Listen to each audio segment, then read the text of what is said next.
morning, everybody. Welcome back to the channel. So we're gonna hit this thing with a little guide coat. Get this thing blocked this morning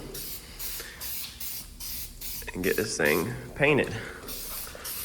Man, doing this left-handed while holding this rattle can cap is definitely different. So we got some hard lines to move. If y'all watched the previous videos, you recall the reason why you had to move your hard lines. We went over all that. If not, you definitely need to be checking out the videos. Got a little corner over here to block. So haven't worked much on the Tahoe this week. We've been busy between getting the Comet over the headers and all that, but I have been slowly getting parts in, and we're gonna get this thing wrapped up this weekend and get this thing where it's driving on the road. So I'm gonna block this bumper out this morning. It's Friday morning. I'm only here for a couple hours. Got somebody out on a test drive on the car. So I'm gonna get this thing blocked out, get this sprayed, and then fingers crossed that by Saturday afternoon, Sunday morning, we can drive the Tahoe. So we're gonna wrap this thing up, show you how it looks when it's completely together. Let's get this front bumper sprayed. We are now jumped at the house. So we just sprayed out that bumper this morning, got it sprayed. We're gonna run back to the shop here shortly. Actually probably tomorrow morning and grab it with the mirror cap. So we got in a couple things. Got the mirrors in for the Tahoe. Now these have blind spot crap. They're heated, they're powered, everything. So when you're looking up your mirrors, you have to make sure that you get the right ones. Now inside your glove box on these vehicles is your RPO codes. Your RPO codes breaks down everything that the vehicle has. So I went back, looked through the RPO codes, and was able to figure out which, or confirm what I already probably knew, which was all the heated, the blind spots, the lane assist, all that, all the mess that's on this Tahoe. The mirrors used are anywhere from 200 to 1,000. Literally, they're all over the place. So if you just type in the mirrors and go straight for it, then you're gonna spend a lot of money. So you gotta do a little bit of digging, a little bit of footwork, and a little bit of comparing prices. Throw the mirrors on, we gotta pull the front door panels back off again.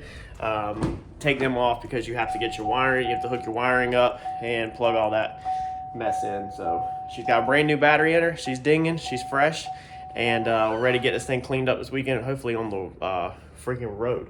The headlight, again, they're all over the place. We went over this in another video about the tabs and how you can get yourself a deal if you buy broken tabs. I was able to actually score a headlight with no broken tabs at all.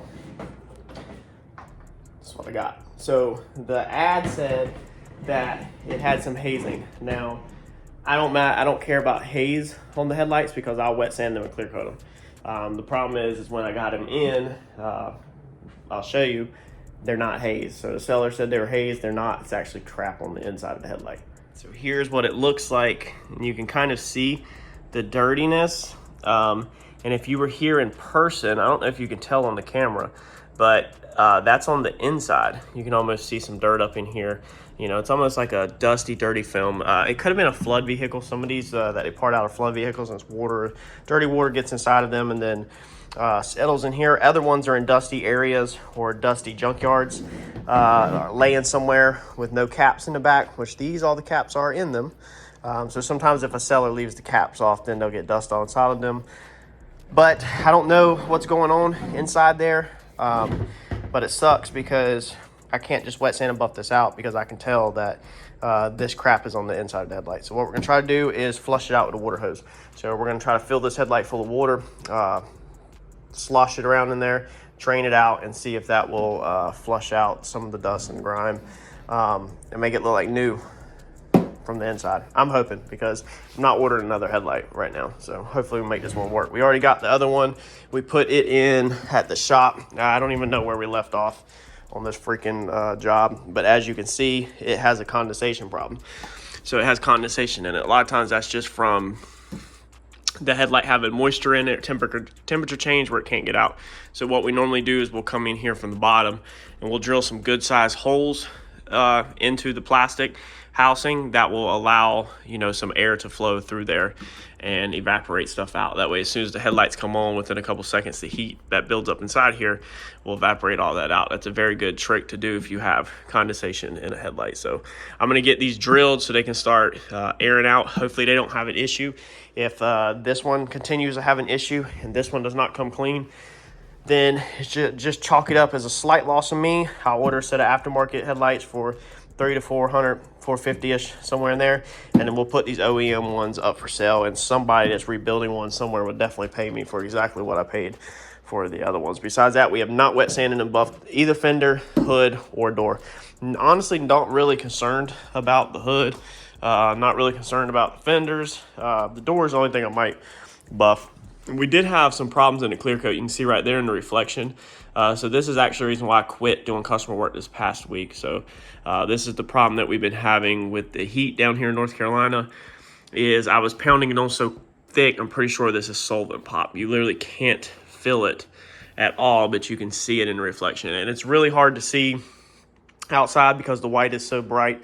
So I'm probably not wet sanding and buffing this out because we don't have time to even wash our vehicle. So once she drives this thing for 2 days, you'll have so much dust and water spots all over it that you'll never see that. But I wanted to point that out to y'all, that all my work doesn't turn out flawless. So you can see more right there. I mean, it's just these little tiny specks all over it. And this was with, for anybody that actually knows what they're doing with paint, this was with a, let's see here, Omni 270 production clear. Slow reducer, slow hardener, 12-minute flash time between each coat. So it should have had plenty of time to gas out, but I hit up a couple other painters and I was like, are you having any problems with your clear? I was like, because mine, I'm having to put twice as much product on to get it to actually lay out. And he said, yeah, I'm having to do the same exact thing. I'm having to pound it on. He said, it's too hot to paint. I was like, okay, so what are you doing? Since it's technically too hot to paint. He said, I'm pounding it on, just like you, just pounding on a ton of freaking clear. And with the cost of clear and everything, that's one of the reasons why I said, we're done with customer work, no more customer work, tired of headache. On my own jobs, on my dealer cars, on all this kind of stuff, I don't have to fix this if I don't want to fix this. If this was a paying customer, you have to fix this. You can't take somebody's money and deliver this kind of work. It's not right. So I'd rather just not do it. So it's kind of the reason why we quit customer work right now with the heat. It's just heat, cost of material, and all that is just really posing a lot of problems. So not worry about the hood. The hood, that's a lot of square footage to buff, y'all. And most vehicles, after they get a little bit of age on them, they get rock chips all over them anyway, or they get water spots like this. You can already see all over the glass, all over the chrome. So don't obsess so much. It's in here, it's really clean, and that is the reason why it's so easy to get obsessed over it, because you're looking at a brand new clean product.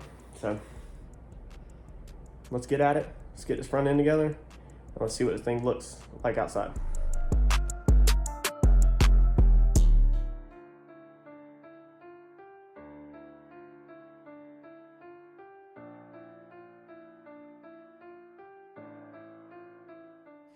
So as you can see, that was one of our problems, is what it was, is there was actually water inside the bottom standing. Now, I don't know if this got in here from storage or from me or whatnot, but it's hard to normally get it out in little holes, because if you flip the headlight all around, it always wants to run somewhere else.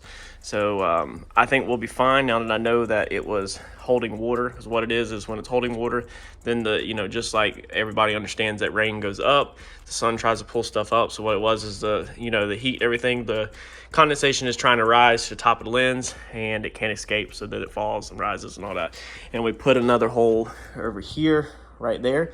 That's gonna be behind the bumper. You won't see it with the bumpers clipped on. And I went in like this, and then I actually stood it up. That way, if there's water running down, then this hole is put like this, and not like this, where it's more likely to run inside the hole. So it's more stood up like that, so the water would have to come down and go up to go in. That way you're just getting airflow. So you can get airflow in like this or like this, and that's going to keep this housing dry, just in case it is cracked from the wreck, because it could be cracked from rolling over and it's actually leaking very tiny bit inside of it. This will continuously keep us a drain and an air supply to keep the inside of this light dry. This is a humongous common issue that you have with rebuilding vehicles, or used lights, or especially aftermarket lights. So this is definitely a good thing for you to know. And what size I used was just a 1/8 drill bit. Sometimes if you have Bigger issues, you have to step up so you can get a little bit more airflow through the headlight. So let's move on. I think I'm gonna go ahead and try to flush this one outside, and that put it in the sun out there. It just stopped raining. That way, you know, it can be drying out. The sun will pull the water out of it, hopefully. For this, y'all, I don't know what to tell you. I really don't. I don't know. Some people are gonna think this is unprofessional or whatnot, probably, but yes, you have wires inside here. Yes, water and electricity does not mix. Yes, water and wires don't mix. Yes, water will corrode connections. Okay, I don't know what else to tell you besides this is how we do it.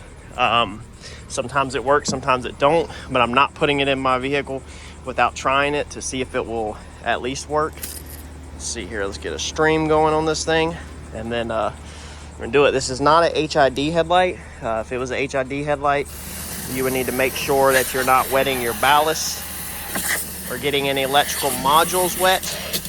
This one has none of that stuff in there. It's just a plain old headlight. So the only thing it has in there is just the freaking wires. That's it. So, you know, do it at your own risk. You can already see some of the trash in there. Sometimes you can mess your light up like this, and sometimes it will work. So to me, that already looks a little cleaner up top. So, and it's draining right out, as you can see. So I'm gonna put the camera down, I'm gonna put some more in there, and I'm gonna shake this thing around really good. I really should probably put some soap down in there. And then we've got to leave this thing outside and let the sun do its thing and pull the condensation out of it before we put bulbs in there and trap the water in there, because then you will have stuff corroding. So you definitely don't want to trap water in there. If you're going to do this, probably leave it upside down. That way condensation rises. You know, water can rise out of these holes with the help of the sun throughout the afternoon, and then get in your vehicle. So I'm gonna flush this out and we're gonna let this thing sit. So yes, you can take your lenses off of most all lights. You put them in the oven, you bake them in the oven, it loosens up the glue around the lens. You can take the lens off, get in there, polish them from the backside, all that, put it back together. It takes time. Some lights are way harder than others. Yes, I have successfully done them. Yes, I have painted insides of lights when I was younger. And then as I got older, I realized that it's a complete waste of time. So the amount of time and work and effort it takes to take apart a set of lights and do all the work on the inside and then glue them and put them back together, you're better just to order aftermarket headlights. So we're not doing that. We're not wasting our time. We're not putting our freaking headlights in the oven. We're just gonna flush them out.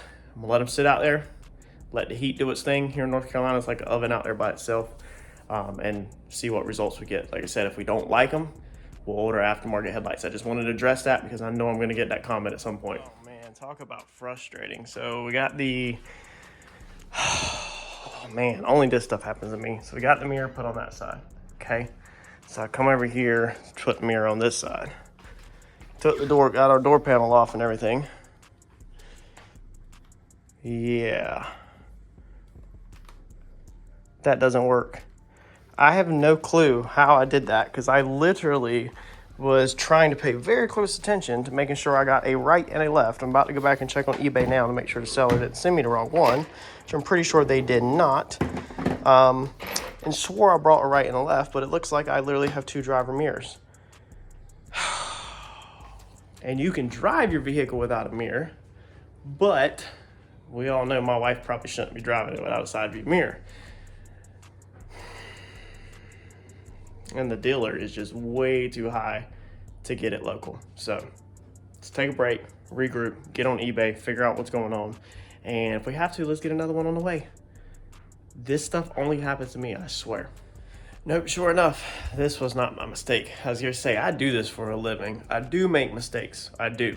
I do overlook stuff and I do mess stuff up, but I swear I paid very close attention. When you're talking about spending $170 and $130 on mirrors, you tend to kind of pay close attention to if it's left or right. Sure enough, the listing says right side, which is the passenger, and he sent me a left side. So I just contacted the seller, told him he sent me the wrong one, and we will see what happens. But what sucks for this now is that we're literally gonna be riding around with one mirror because I'm not going to the dealer to buy one. So this blows, but let's keep trucking forward.